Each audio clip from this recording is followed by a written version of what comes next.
The Mercury Theatre on the air.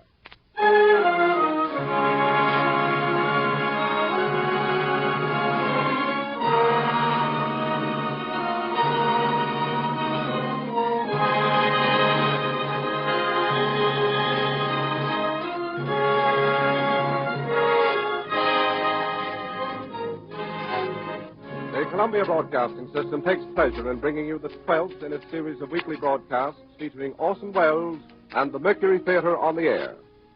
Tonight, Broadway's and radio's most celebrated theatrical producing company brings to life the best-loved character in detective fiction, the immortal Sherlock Holmes. The play is Orson Welles' own adaptation for radio of William Gillette's enduring melodrama based on the famous stories by Sir Arthur Conan Doyle. Before the performance begins, here is the director of the Mercury Theatre, the star and producer of these unique broadcasts, Orson Welles. Good evening. Well, tonight it's back to Baker Street. Back to that unlikely London of the 19th century where high adventure awaits all who would seek it, in a hansom cab or under a gas lamp in an Inverness cape. But tonight we pay tribute to the most wonderful member of that most wonderful world, a gentleman who never lived and who will never die. There are only a few of them, these permanent profiles, everlasting silhouettes on the edge of the world. There is first the little hunchback with a slapstick whose hooked nose is shaped like his cap. There is now and always will be the penguin-footed hobo in the derby and the baggy pants, and the small boy with a wooden head, and the long, rusty knight on horseback, and the fat knight who could only procure a charge on foot. There is also the tall gentleman with a hawk's face, and the underslung pipe, and the fore and aft cap. We'd know them anywhere and call them easily by name. Punch and the Charlies, Chaplin and McCarthy, Quixote, Sir John, and Sherlock Holmes. Now, irrelevant as this may seem, we of the Mercury Theatre are very much occupied these days with rehearsals for a revival of a fine old American farce. A lot of you will remember, if only for its lovely title, which is Too Much Johnson. Its author was William Gillette, which reminded us, as it reminds you, of Sherlock Holmes. As everybody knows, that celebrated American inventor of underacting lent his considerable gifts as a playwright to the indestructible legend of the Conan Doyle detective, and produced the play which is as much a part of the Holmes literature as any of Sir Arthur's own romances, and as nobody will ever forget. He gave his face to him. For William Gillette was the aquiline and actual embodiment of Holmes himself. It is too little to say that William Gillette resembled Sherlock Holmes. Sherlock Holmes looks exactly like William Gillette. Sounds like him, too, we're afraid, and hope devoutly that the Mercury Theatre and the radio will take none of the glamour from the beloved fable of Baker Street, from the pipe and the violin and the hideous purple dressing gown, from the needle and the cigar on the window ledge, and the dry, final, famous lines. Elementary, my dear Watson, elementary, the mere child's play of deduction.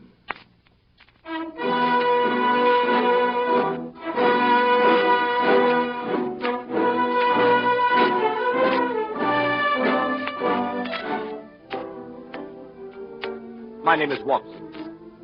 I am a doctor. It was in the year 1880 that Holmes and I were introduced by our mutual acquaintance. At the time, we were both looking for a lodging that would suit our moderate means.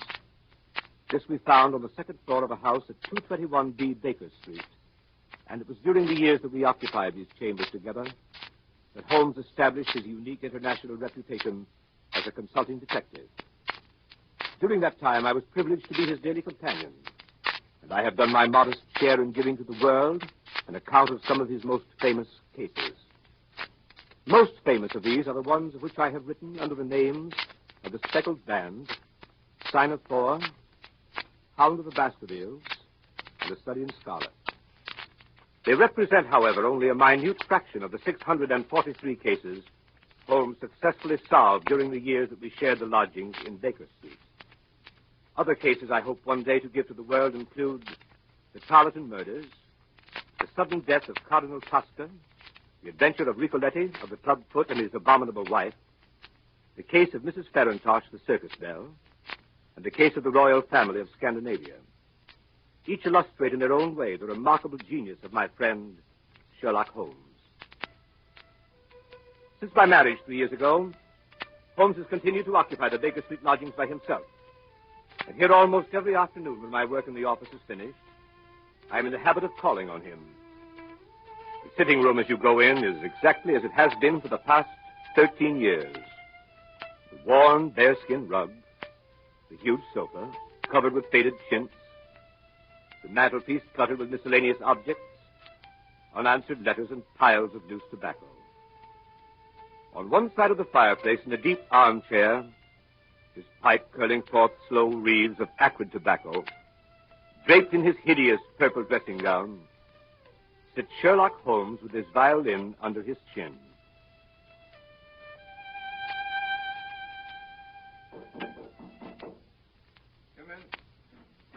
Oh, Watson, my dear fellow. How are you, Holmes? I'm delighted to see you. Perfectly delighted. Upon my word, I am. But I'm sorry to observe that your wife has left you. She has gone on a little visit. But how did you know? How did I? Well, I like that. How do I know anything? How do I know you've been getting yourself very wet lately, that you're an extremely careless servant girl, that you've moved your dressing table to the other side of the room? Holmes, if you had lived a few centuries ago, they'd have burned you alive. Such a conflagration would have saved me a great deal of trouble and expense. Tell me now, how did you know all that? Too simple to talk about. Scratches and clumsy cuts, my dear fellow, on the inner side of your shoe there, just where the firelight strikes it. Scratches, cuts.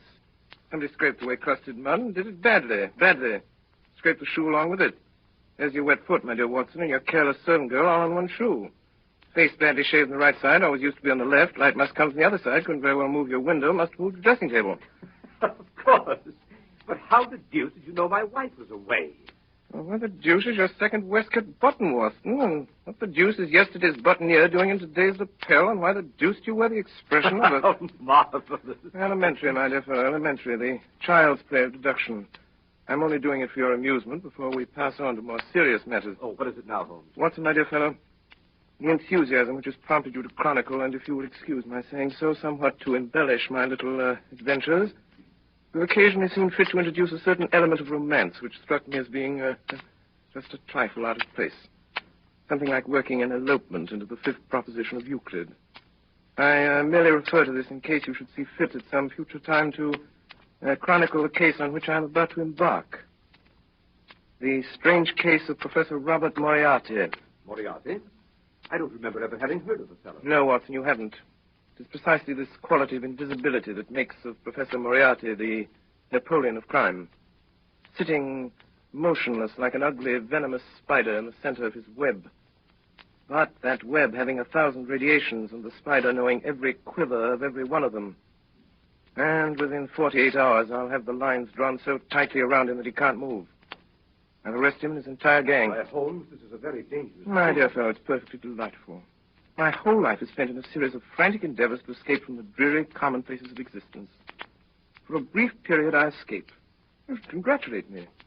The day before yesterday, I received in this room the visit of a certain foreign nobleman who has recently inherited a very considerable title and who is about to be married. Seems that this titled gentleman was so indiscreet as to fall in love with a young English lady by the name of Faulkner, socially his inferior, and to make her a promise of marriage. Later, at his family's insistence, the thing was broken off, and the young lady died shortly after of a broken heart, leaving behind a sister. Also, considerable evidence in the form of letters, photographs, and jewelry with inscriptions. These the sister kept. These, together with the sister, are now being held in a house in St. John's Wood by a pair of blackmailers who go by the name of Chetwood. So far as you see, my dear Watson, a fairly ordinary case of blackmail, hardly worth my attention. Last night, on my inspection, a certain element revealed itself which renders the case far more important than I had expected. And that element was? Professor Moriarty. Come in. Beg pardon, Mr. Holmes. Yes, Billy, what is it? Gentleman to see you by the name of Foreman. Show him in, Billy. Show him in. Yes, Mr. Holmes. Come in, Mr. Foreman. Good evening, Foreman. Good evening, Mr. Holmes. Watson, this is Inspector Foreman. Since the day before yesterday, he occupies the position of butler under the name of Judson in the home of Mr. and Mrs. Chetwood, blackmailers of St. John's Wood. Well, Foreman, any news? Yes, sir. This morning, a little after 9, Chetwood and his wife drove away in a four-wheeler. They returned about 11. Bassett was with them.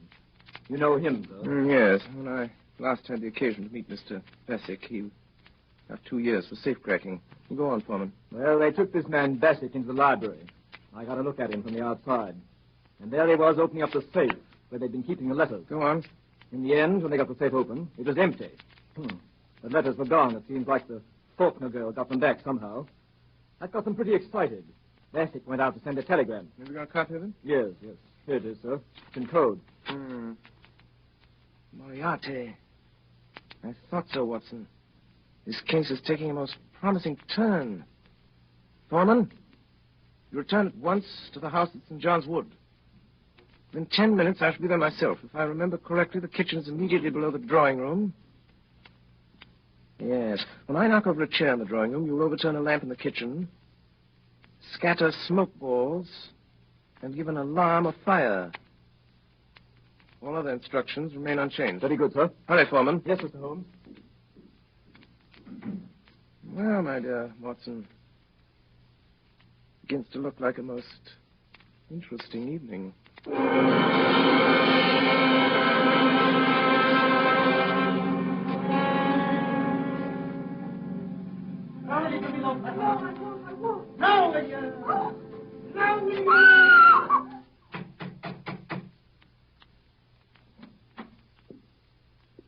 Good evening. My name is Sherlock Holmes. Whom did you wish to see, Mr. Holmes? Oh, thank you so much, Mr. Chetwood. I had myself announced by the butler on my way up. Butler? I didn't... Oh, very well. Oh, here he is. Yes, Judson. Miss Faulkner begs Mr. Holmes to excuse her. She is not well enough to see anyone this evening. Would you please hand this card to Miss Faulkner and say that I... I beg your pardon, Mr. Holmes, but it's quite useless, really. Oh, I'm so sorry to hear it. Yes, Miss Faulkner is, I regret to say, quite an invalid. She is unable to see anyone. Her health is so poor. Has it ever occurred to you, Mr. Chetwood, that she might be confined to the house too much? How does that concern you? It doesn't. I simply make the suggestion. Might like to think it over. What's your butler's name? Judson, sir. Very well, Judson. Go on, take my card up. Very good, sir. Well, this is really too good. Why, of course, he can take up your card or your note or whatever it is that you wish it so much. I was only trying to save you the trouble. Thanks. It's hardly any trouble at all to send up a card. You know, Mr. Holmes, you interest me very much. Oh, really? On my word, yes. We've all heard of your wonderful methods, the astonishing manner in which you gain information from the most trifling details. Now, I dare say, in this brief moment or two, you've discovered any number of things about me. Nothing of consequence, Mr. Chetwood. I hardly more than asked myself why you were so distressed to see me at this particular moment, and what there can possibly be about the safe in the lower part of that desk to cause you such painful anxiety. Yes, very good. Very good indeed. If those things were only true now, I'd be wonderfully impressed. It would be absolutely remarkable. Excuse me, sir. Judson. A message for you, Mr. Chetwood. You'll excuse me, I trust. It's from, Miss Faulkner. Well, really. She begs to be allowed to see you, Mr. Holmes. She absolutely implores it. Well, I suppose I shall have to give way. Judson, ask Miss Faulkner to come down to the drawing room. Say that Mr. Holmes is waiting to see her. Very good, sir. Quite remarkable, upon my soul. May I ask, if it's not an impertinent question, what message you sent up that could so have aroused Miss Faulkner's desire to come down? Merely if that she wasn't down here in 5 minutes, I'd go up. Oh, that was it. Yes, quite so. And unless I'm greatly mistaken, I hear the young lady on the stairs. In which case she has a minute and a half to spare. Alice, that is Miss Faulkner. Let me introduce Mr. Sherlock Holmes. Mr. Holmes, Miss Faulkner. I'm really most charmed to meet you. Although it does look as if you'd made me come down in spite of myself, doesn't it? I thank you very much indeed for consenting to see me, Miss Faulkner, but regret to observe that you were put to the trouble of making such a very rapid change of dress. Oh, yes. I did hurry a trifle, I confess. Mr. Holmes is quite living up to his reputation, isn't he, Freddie? Come in. Yes, ma'am. What are you doing here, Judson? I beg pardon, ma'am. I was answering the bell. What bell? The drawing room bell, sir. What do you mean, you blockhead? No one rang the bell. I'm quite sure it was rung, sir. Well, I tell you it did not ring. Your butler is right, Mr. Chetwood. The bell did ring. How do you know? I rang it. What do you want? I want to send my card to the real Miss Faulkner. For real? I said the real Miss Faulkner. Judson. Yes, sir. Holmes, what right have you to ring for servants and give orders in my house? What right have you to prevent my cards from reaching their destination? And how does it happen that you and this woman are resorting to trickery and deceit to prevent me from seeing Alice Faulkner? Through some trifling oversight, Judson, neither of the cards I handed to him has been delivered. Kindly see that this error does not occur again. My orders, sir. Ah, you have orders. I can't say, sir. You were told not to deliver my card. What business is it of yours, I'd like to know? I shall satisfy your curiosity on that point in a very short time, Mr. Chetwood. Yes, and you'll find out in a very short time that it isn't safe to meddle with me. It wouldn't be any trouble at all for me to throw you out into the street. Possibly not, but trouble would swiftly follow such an experiment on your part. It's a cursed lucky thing for you I'm not armed. Yes, well, when Miss Faulkner comes down, you go and arm yourself. Arm myself? I'll call the police. What's more, I'll do it now. Oh, no, you will not do it now. You will remain where you are until the lady I came here to see has entered this room. What makes you so sure of that? Because you will prefer to avoid an investigation of your suspicious conduct, Mr. James Larrabee. Larrabee? That is the name under which you are known to Scotland Yard, I believe, Mr. Chetwood. This lady here is your wife. To you, Judson, you will either deliver that card to Miss Faulkner at once or sleep in the police station tonight. That is of small consequence to me, which you do. Shall I go, sir? Go on. Take up the card. It makes no difference to me. A short time since, Larrabee, you displayed an acute anxiety to leave the room. Pray do not let me detain you or your wife any longer. Take it you prefer to remain while I talk to Miss Faulkner? We do, Mr. Holmes. Oh, that, Miss Faulkner. Is it Mr. Holmes? Yes, You wish to see me? very much indeed, Miss Faulkner, but I'm sorry to see that you are far from well. Oh, no, No? Beg your pardon. What does this mark mean? Oh, nothing. Nothing? No. And the mark here on your neck, plainly showing the clutch of a man's fingers, does that mean nothing also? Occurs to me that I should like to have an explanation of this. Possibly you can furnish one, Mr. Larrabee. How should I know? It seems to have occurred in your own house. What if it did? You'd better understand that it isn't healthy for you or anyone else to interfere with my business. Ah, that is your business. Hear that much at least. Pray be seated, Miss Faulkner. I don't know who you are, Mr. Holmes, or why you were here. I shall be very glad indeed to explain. My business is this. I've been consulted as to the possibility of obtaining from you certain letters addressed to your sister, which are supposed to be in your possession. I cannot give up my sister's letters, Mr. Holmes. There are other things besides revenge. There is punishment. Believe me, Miss Faulkner. There is nothing more to say. Good night, Mr. Holmes. But my dear Miss Faulkner... Oh, I'm so sorry. How clumsy of me to turn over this chair. Fire! Fire! Oh, what's that? What's that? What's going on in your house here? Fire there! The lamp, sir. The lamp at the kitchen, sir. It's cut off the table and everything down there is blazing, sir. Quick, sir, come down. Don't alarm yourself, Miss Faulkner. There is no fire. No fire. The smoke was all arranged for. Arranged for? What does it mean, Mr. Holmes? It means this, Miss Faulkner. It means that I wanted a package of letters, Miss Faulkner, and that by following your eyes just now, when you thought there was a fire, I discovered that you'd hidden them in the upholstery of this chair. Here. Quite elementary, as you've seen. And now that they're in my possession, there seems to be no reason for me to remain any longer in this house. Good night, Miss Faulkner. Miss Faulkner. Yes. I can't take them, Miss Faulkner. These letters belong to you. I find that I cannot keep them unless you can possibly change your mind and let me have them of your own free will. I suppose you could. I will therefore return them to you and, there's our friend Mr. Larrabee returning from the fire. Oh, you've got the letters, have you? Now I suppose we're going to see you walk out of the house with them. On the contrary, you're going to see me return them to their rightful owner. Miss Faulkner, here are your letters. Should you ever change your mind and be so generous, so forgiving as to wish to return these letters to the one who wrote them, you have my address. In any event, rest assured there will be no more cruelty, no more persecution in this house. Thank you, Mr. Holmes. You are perfectly safe with your property, Miss Faulkner. For I shall so arrange it that your faintest cry of distress will be heard. And if that cry is heard, it will be very unfortunate for those who are responsible. As for you, Mr. Larrabee, and you, madame, I beg you to understand that you continue your persecution of that young lady at your peril. Good night. Miss Faulkner. Come here, Miss Faulkner. Now. Are you going to give me those letters? No, never. Are you going to give me those letters? Now then. Never, Jim. You shut up. Now then, Miss Faulkner. Do you give me those letters, or do I break your arm?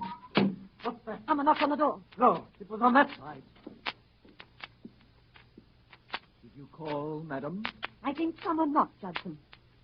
I'll see, madam.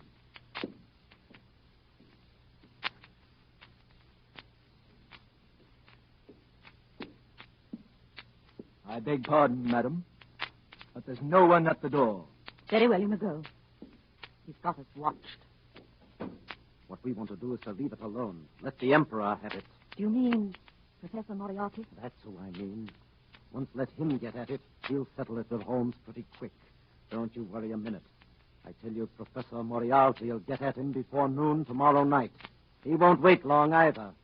And when he strikes, it means death.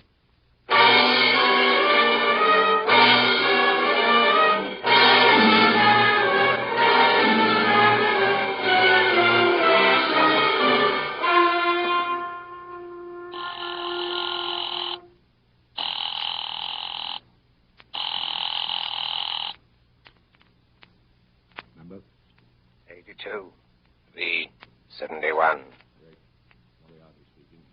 Noon, Bessie. Manning? Everything was a trap, set and baited by an expert. Manning? Manning has disappeared. Disappeared. Sherlock Holmes again. And now this Larrabee job. He's in on that, too. And that's where he's made his mistake. Mr. Holmes is playing rather a dangerous game, Bassett.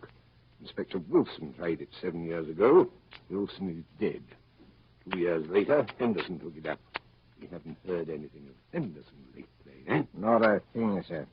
You'll see about that. This Holmes is rather a talented man. He doesn't realize there isn't a street in London that'll be safe for him if I whisper his name to Craig. I might even make him a little call myself, just for the satisfaction of it. Just for the satisfaction of it. Baker Street, isn't it, this place? Baker Street, eh? Baker Street, sir. He could make it safe. He could make it absolutely safe for 3 streets in every direction. Yes, sir, but he could. He's done it over and over again elsewhere. Police deployed, men in every doorway. Do this tonight in Baker Street. At 9 o'clock, call his attendants out on one pretext or another and keep them out. You understand? I'll see this Sherlock Holmes myself. I'll give him a chance for his life. That's it. Yes, sir. Notify the Lascar that I may require the gas chamber at Stepney tomorrow night. And have Craig in there at 10:15 with his crew. Tell Larrabee I shall want him to write a letter to Mr. Sherlock Holmes, which I shall dictate. Meet me here at 7. And Bassett, place your men at 9 tonight for Sherlock Holmes's house in Baker Street. You still go there yourself, sir? I will still go there myself. At this meeting tomorrow night, sir, to get him in the gas chamber. If I fail to kill him in Baker Street, you'll have him in Swan Lane. Either way, I have him, Bassett. 2 strings to our bow. 2 strings, eh, Bassett? Yes.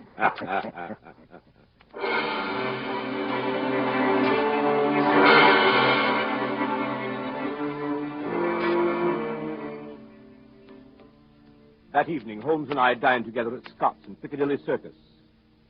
After dinner, we went to a concert at Queen's Hall. I can still see him on this particular night of the Moriarty case, well knowing that his life was in peril, sitting beside me in the stalls, wrapped in the most perfect happiness, listening to Sarasate play the violin, gently waving his long, thin fingers in time to the music.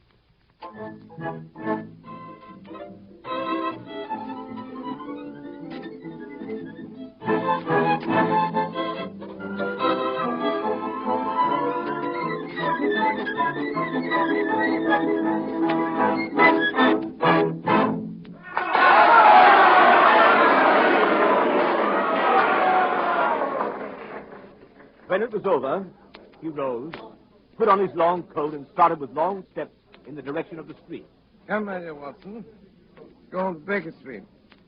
I have an idea that very soon we shall be receiving a most interesting visit.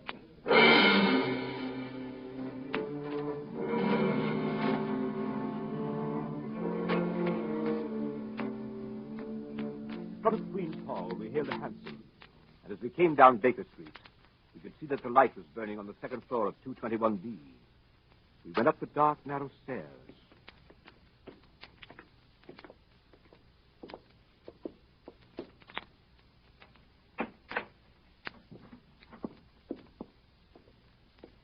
Mr. Holmes. The boy Billy was waiting for us. Mr. Holmes.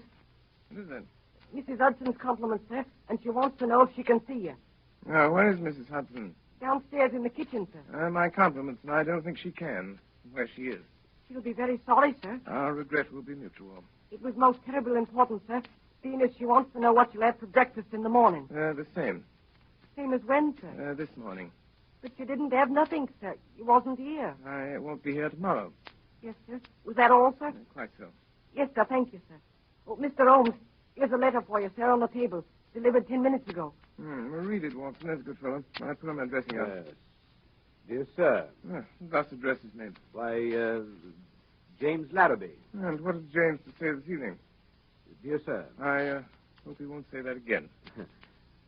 I have the honor to inform you that Miss Faulkner has changed her mind regarding the letters, etc., which you wish to obtain, and has decided to dispose of them for a monetary consideration.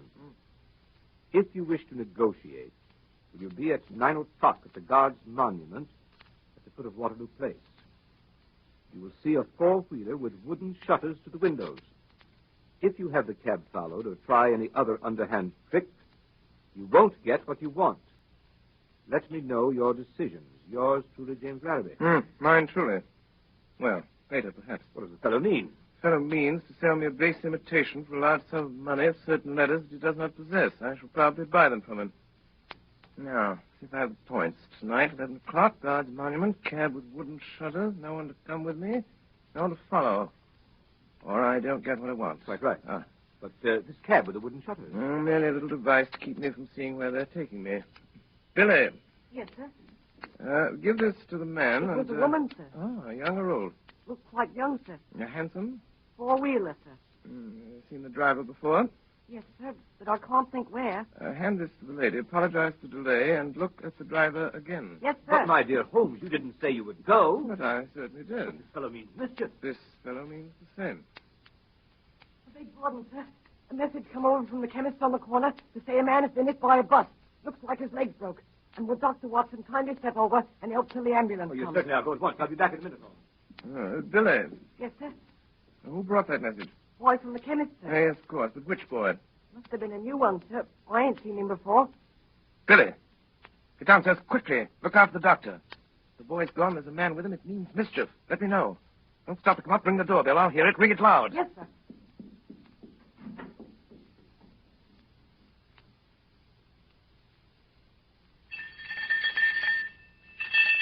Look out, sir. Look out. Look out.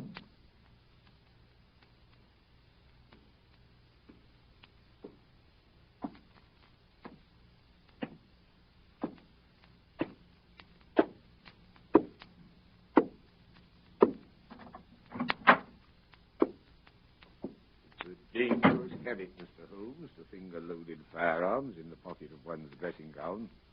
I give you my word, Professor Moriarty. You'll be taken from here to the hospital if you keep your hand behind you like that. That's better. In that case, please put your revolver on the table.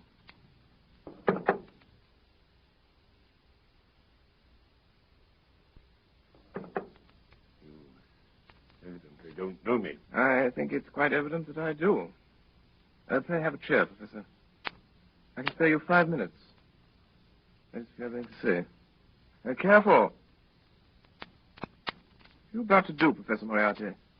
Look at my watch. I'll tell you when your 5 minutes is up. It is your intention to pursue this case against me? That is my intention. To the very end. I regret this. so much on my own account, but on yours. I share your regret, Professor, but solely because of the rather uncomfortable position it will cause you to occupy. May I inquire to what position you are pleased to allude, Mr. Holmes? I refer to the position you will occupy at the end of a rope, Professor Moriarty. Have you the faintest idea that you'll be permitted to live to see that day? As to that, I do not particularly care, so that I bring you to see it. You never bring me to see it. Do you think that I would be here if I hadn't made the streets quite safe in every respect? I could never so grossly overestimate your courage as that, Professor Moriarty. You imagine that your friend the doctor and your boy Billy will soon return? What? So, it leaves us quite alone, doesn't it, sir? Quite alone. So that we can talk the matter over quietly, Mr. Holmes, and not be disturbed. In the first place, I wish to call your attention to a few memoranda which I jotted down, and which you will find... Here they are. Look out. Don't do that. Hands down, quickly. Your father was in that memorandum book you're talking about. I was merely about to take out a small notebook. Well, merely don't do it. I don't want it. Got one of my own. If you want it, we'll have someone get it for you. I always like to save my guests unnecessary trouble. I observe that your boy doesn't answer the bell. No, but I have an idea that he will before long. It may possibly be longer than you think, Mr. Holmes. What? That boy? Yes, that boy. At least we'll try the bell once more, Professor. Doesn't it occur to you that he may possibly have been detained, Mr. Holmes? It does, Professor. But it also occurs to me that you're in very much the same predicament, Professor Moriarty. I beg pardon, sir. Someone tried to hold me, sir. Yeah, it's quite evident, however, that he failed to do so. Yes, sir. He's got my coat, sir, but he ain't got me. Billy. Yes, sir. Billy, the gentleman I'm carefully pointing out to you with this 45 desires to have us gather something of his left-hand inside coat pocket. He's not feeling quite himself today, and the consequence of his trying to do it himself might prove fatal. I suggest you attend to it for him. Yes, sir. Is this it, sir? This gun? Quite so. So, put it on the table. Not there, Billy. On this table. I can reach it. More like it. That's all, Billy. Shall I see if he's got another, sir? Why, Billy, you surprised me. Perhaps the gentleman's taken the trouble to inform us that he hasn't. When, sir? When he made a snatch for this one. And now, Professor, now that we have your little memorandum book, do you think of anything else you'd like before Billy goes? Any little thing you've got that you don't want? So sorry. That's all, Billy. Thank you, sir. Listen, Holmes, to me. On the 4th of January, you crossed my path. On the 23rd, you incommoded me. And now, at the close of April, I find myself placed in such a position through your continual interference that I'm in positive danger of losing my liberty. Have you any suggestions to make? No, I have no suggestions to make. I have a fact to state. If you don't drop it at once, your life's not worth that. I'm afraid, Professor, that in the pleasure of this conversation, I'm neglecting more important business. If you will excuse me a moment while I get my pipe off the mantelpiece here. I came here this evening, Mr. Holmes, to see if peace could not be arranged between us. Quite so, quite so. You've seen fit not only to reject my proposals, but to make insulting references coupled with threats of arrest. You've been warned of your danger. You don't heed that warning. Perhaps you'll heed this. Up with your hands, Mr. Holmes. Up with the hands. Didn't imagine I'd leave that gun loaded, did you, Professor Moriarty? Here are your cartridges. I didn't suppose you'd want to use that gun again, so I took them out while you were talking and put them in my pocket. You'll find them all there, Professor. Billy. Yes, sir? Can you please show Professor Moriarty the door? Yes, sir. This way, sir. Don't ever say I didn't warn you, Mr. Holmes. No, Professor Moriarty. No. I never will. Billy, come here. Yes, sir. Billy? Billy, you're a good boy. Yes, sir. Thank you, sir.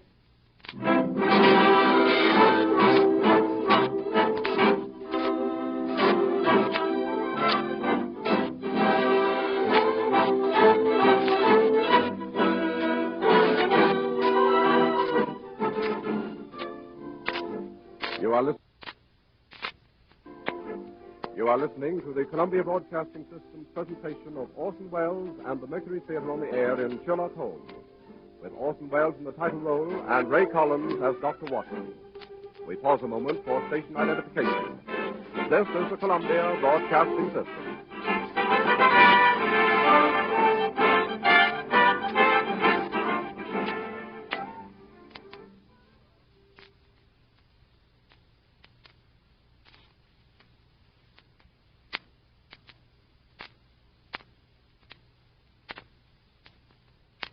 We continue now with this CBS presentation of Sherlock Holmes, played by Orson Welles and the Mercury Theatre on the Air.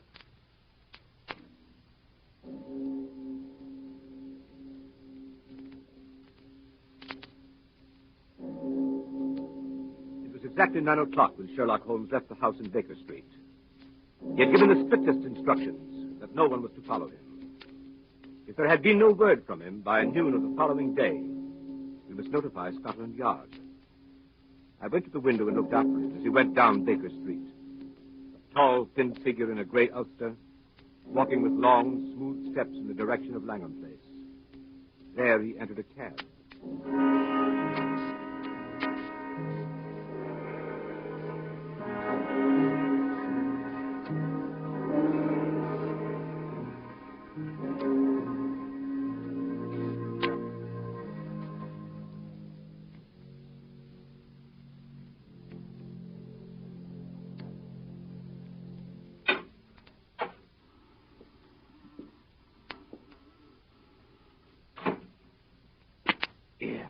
What are you doing, lighting matches here? That's what I'm doing. Chuck it. Why should I chuck it? There might be gas, you fool. There ain't no gas. It's been 4 days since we had gas in the room. Yeah, I still say there might be gas. Did you check it? I will. Here goes. Ready? Give it a turn. That'll do. Turn it off. 5 minutes of that. All your troubles are in. Here. What's that? Bassick? Right, Cragen. Did you hear it? Yes, sir. McCabe? Yes, sir. Be careful now, you boys. You've got a tough one tonight. You ain't said who, as I've heard. Sherlock Holmes. Oh. You mean that, sir? God's truth. You're going to count him out. Well, if you don't and he gets away, I'm sorry for you, that's all. Jack, the governor's here. Not the governor himself. Professor Moriarty. Shut up.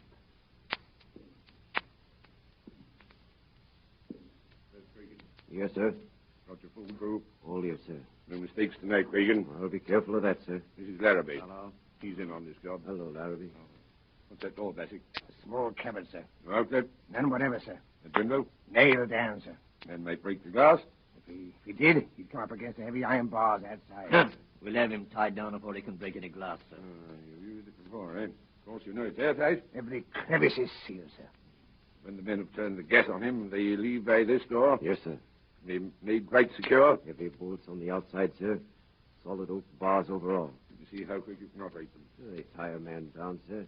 There's no need to hurry. Let me see how quick you can operate them. Yes, sir.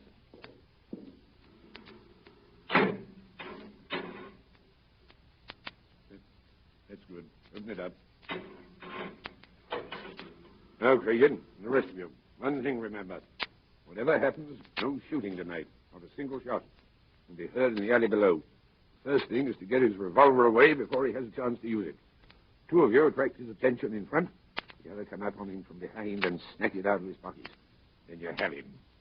Arrange that, Cragen. I'll attend to it, sir. Mr. Larrabee, you understand? We wait for you. I understand, sir.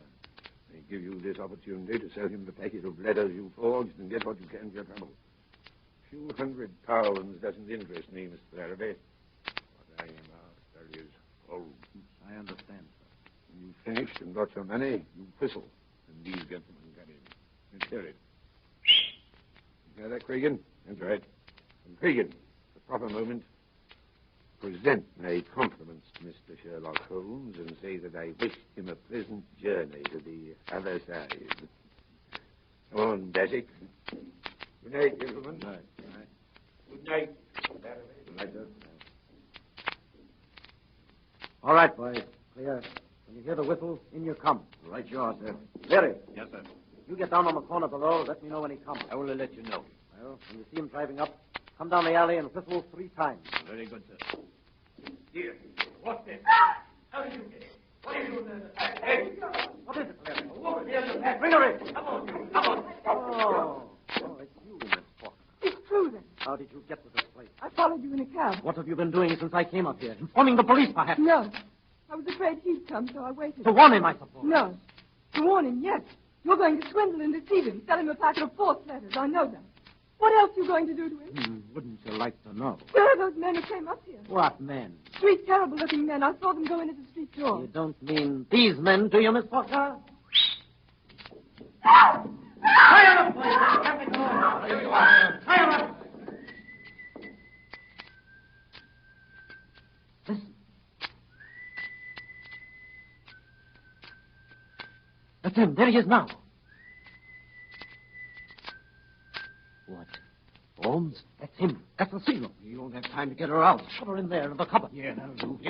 Into the cupboard. Hey, there ain't no lock to this here cupboard. You'll That's a knife from the in. Here, this knife. This will do it. That'll hold her. Now, quick, quick!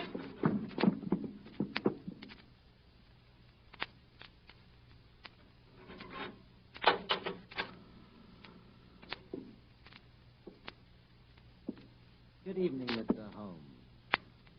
Ah, Mr. Larrabee. Oh, really? I certainly thought after all this driving about in a closed cab, you'd show me something new. Seen it before, have you, Mr. Holmes? Oh, well, a time or two. Now to come to think of it, I nabbed a friend of yours in this place while he was trying to drop himself out of the window. Ed Colvin, the cracksman. Colvin, never heard of him before. Well, you certainly never heard of him after. Sure of that. Brace of counterfeiters used these luxurious chambers in the spring of '89. One of them hid in that cupboard. We pulled him out with the heel. Quite interesting. But times have changed since then. So they have, Mr. Larrabee, so they have. But then it was only cracksmen, counterfeiters, pickpockets, and petty swindlers of various kinds. But now... Well, what now? Well, between you and me, Mr. Larrabee, we've heard some not altogether agreeable rumors. Rumors of some pretty shady work not far from here. Murder, to a very peculiar kind. I've always had a suspicion. That's it. My surmise was correct. It is. It is what? This room is corked, sealed. What does that signify to us? Nothing to us, Mr. Larrabee, nothing to us. But it might signify a good deal to some poor devil who's been caught and gassed in this trap. Well, if it's nothing to us, suppose we leave it alone and get to business. My time is limited. Yeah, of course. I should have realized that these reflections could not possibly appeal to you. Well, have a cigar, Mr. Holmes? Oh, thanks. Oh, good cigar, this, Mr. Larrabee. A genuine Havana. Glad you like it. Now, here is the little packet of letters which is the object of this meeting.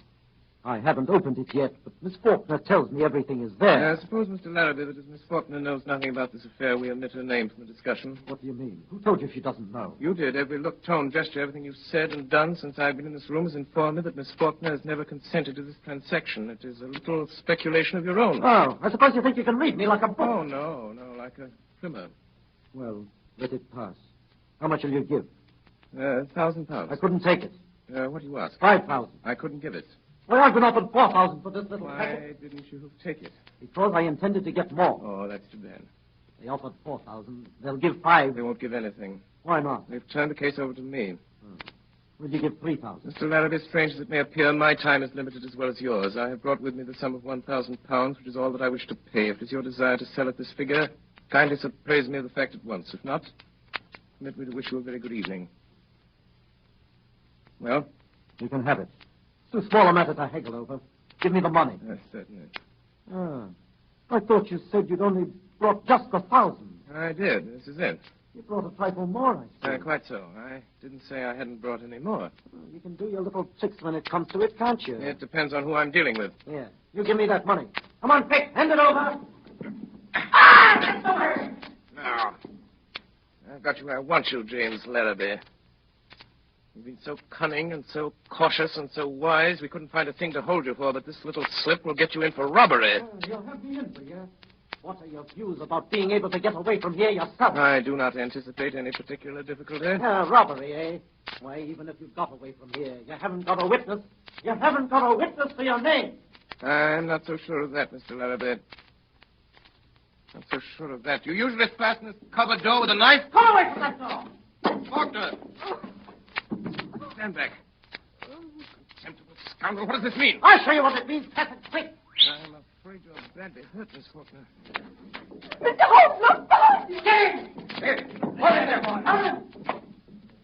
I'll have to ask you gentlemen to wait just one moment, please. Here there. What's the idea of sitting down and writing? What are you writing? Writing your will, I suppose. No, only a brief description of one or two of your gentlemen.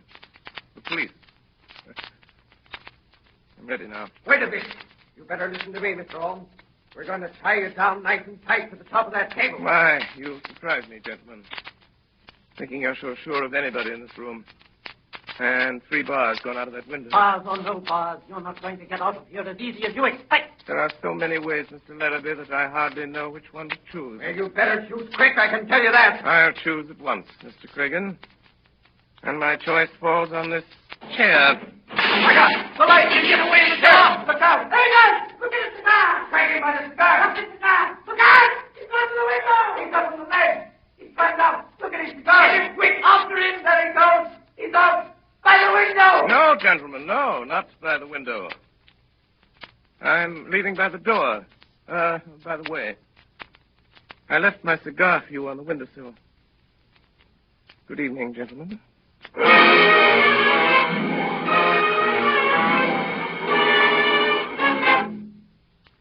was no news of Holmes that night. And Billy reported next morning that he had not breakfasted at home. I had a busy morning at my office in Harley Street. It was after 11 before the last of my appointments was over. And still no news of Holmes. Did you ring Dr. Watson? Oh, Parsons. Is there anyone waiting? I have to be in Baker Street at noon. There's one person in the waiting room, Doctor. A lady, sir, and she wants to see you most particular. What about? She didn't say, sir, only she said it was of utmost importance to her if you'll see her. Oh, very well, I'll see her and call a cab for me at the same time and have it wait. Show the lady in. Yes, sir. This way, ma'am. This way. Ah, Doctor, it's awfully good of you to see me. I'm Mrs. H. DeWitt Seaton. Dear me, I didn't bring my card case. Or if I did, I've lost it. Don't trouble about a card, Mrs. Seaton. They said you were Mr. Holmes' friend. Several people told me that. Several. They advised me to ask you where I could find him today, this morning. And everything depends on it, Doctor. Everything. I'd go to Mr. Holmes at once. But I've been, and he wasn't there. You went to Mr. Holmes' house? Yes, in Baker Street. That's why I came to you. They said he might be here. No, he isn't here. But don't you expect him this morning? No, there's no possibility of Mr. Holmes coming, as far as I know. But couldn't you get him to come? It would be such a great favor to me. I'm almost worn out with going about him with this dreadful anxiety. If you could get word to Mr. Holmes to come... I could not get him to come, madam, and I beg you to excuse me. I'm going out myself on urgent business. I have no idea where Mr. Holmes could be. What's that, Parsons? Sounded like a accident, sir. Probably nothing more than a broken-down hansom. Let's see what it is, Parsons. That's the bell, sir. Somebody's out, sir, and they're wanting you. Well, don't allow anybody to come in. I have no more time. Very well, sir. But they're coming in, Doctor. Let the old man come in, Carter. Yes, they're bringing him. There ain't nowhere else for him to go. Time the doctor's off his business, and he can't come in when he's there. The doctors can't see anybody. He's got to come in. We can't leave that in the street, can we? All right, help him in, Parsons. Oh, Doctor, isn't it frightful? Can I be of some use? None Doctor? whatever, none whatever. The doctor, I must see the poor fellow. Oh, my leg, my leg. Right this way, sir. Be careful of the sill, sir. That's it. The accident. The Conan Doyle accident. Oh, you can't. That's plain enough. He was on the wrong side of the street, he was. And now over to this chair. No, I'll sit here. No, this is the chair, sir. Don't you suppose I know where I want to sit down? You'll sit down here. That isn't the doctor.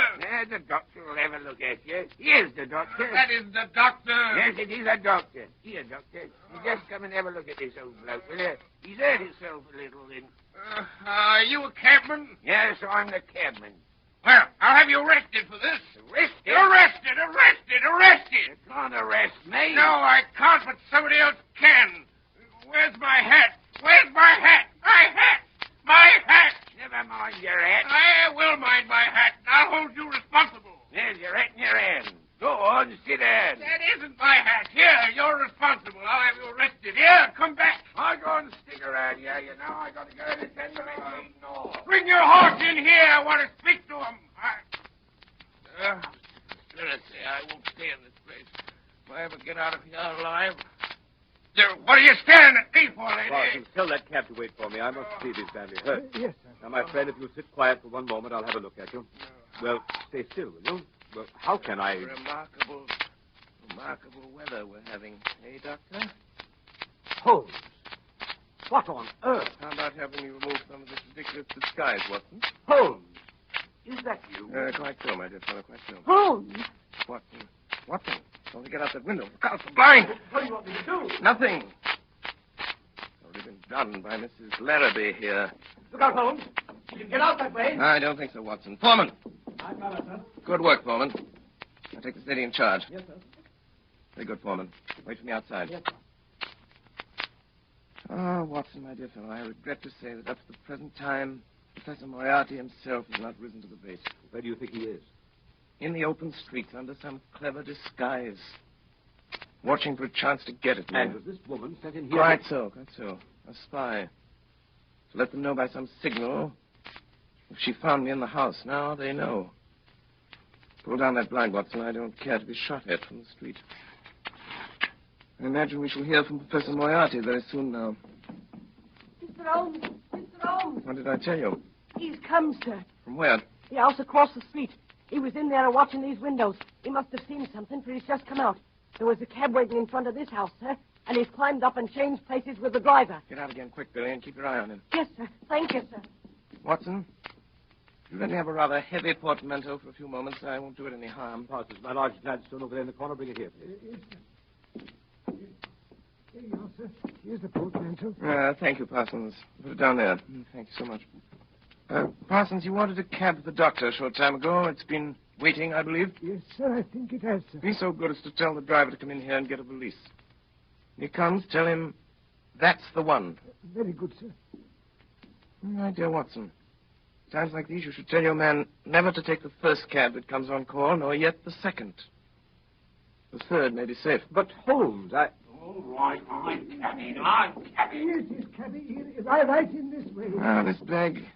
I want taken down, Right, I'll street. get that. All right. Goodbye, Watson. Bye, Watson, old fellow. Wait a minute, driver. Pretty heavy, I'm afraid. Let me help you. Watson, I'll write to you from Budapest. Yes, but Holmes... Here, driver. Let me tighten up these straps a bit. Here we are, that's right. I'll hold it, driver. You pull the strap. A few little things in this bag that I wouldn't like to lose. Right, you will see. And it's just as well to make quite sure. Is it not, Professor Moriarty? By means of a simple pair of handcuffs. Blast you, Holmes. Do you imagine, Sherlock Holmes, that this is the end? I ventured to dream that it might be. Are you quite sure the police will be able to hold me? Professor Moriarty, I'm quite sure of nothing. Take him away, Foreman.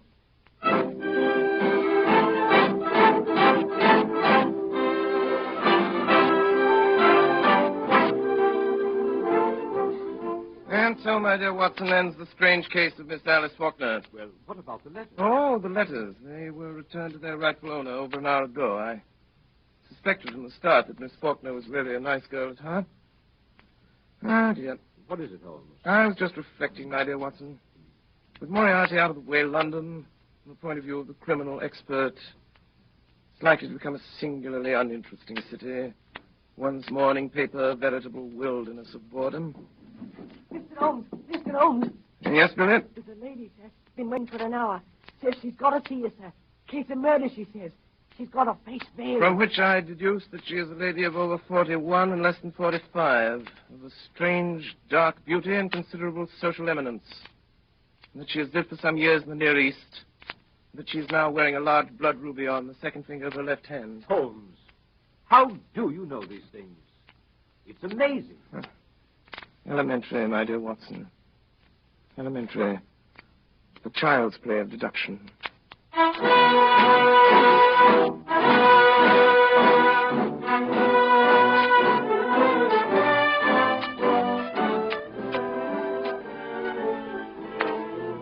Again tonight, the Columbia Broadcasting System, through its affiliated stations coast to coast, has brought you Orson Welles and the Mercury Theatre on the Air, the 12th production in this unique series featuring Broadway's and radio's most celebrated theatrical producing company. This evening, the play was Orson Welles' own adaptation of William Gillette's Sherlock Holmes. In the cast, Dr. Watson, played by Ray Collins. Alice Faulkner by Mary Taylor. Madge Larrabee by Brenda Forbes. James Larrabee by Edgar Barrier. Inspector Foreman by Morgan Farley. Cragen by Richard Wilson. Brassic by Alfred Shirley. Leary by William Allen. Billy by Arthur Anderson. Professor Moriarty by Eustace Wyatt. And Sherlock Holmes by Orson Welles. The orchestra was conducted by Bernard Herrmann, and the production was supervised for CBS by Davidson Taylor. Your announcer is Frank Gallup.